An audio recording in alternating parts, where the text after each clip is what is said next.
আজকে আমরা লুকিং গ্লাসের সঠিক ব্যবহার নিয়ে কথা বলবো।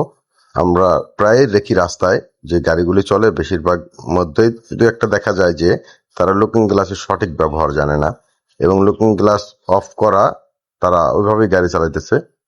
এগুলি দেখে আজকে মনে চাইলো যে ভিডিওটা বানাই, কারণ আমাদের দেশে সঠিকভাবে লুকিং গ্লাসের ব্যবহার আমরা অনেক চালকই জানি না।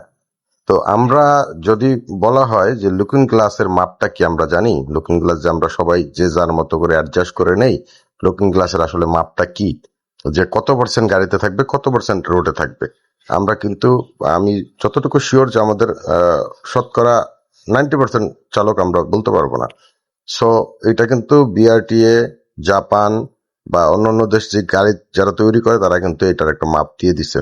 তো এটা সঠিক মাপটা হচ্ছে লেফট সাইডে 40-60 বডিতে থাকবে, 60% রোডে থাকবে।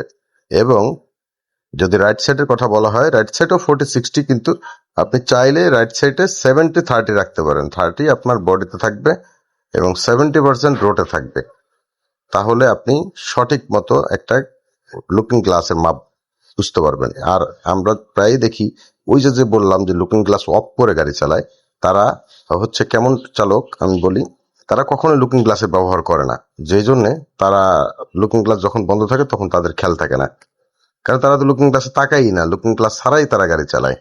সো তাহলে লুকিং গ্লাস ছাড়াই যদি গাড়ি চালাইতে হয় তাহলে জাপান কেন এত টাকা খরচ করে দুইটা লুকিং গ্লাস লাগাই দিছে? এটা তো কোনো প্রয়োজন ছিল না।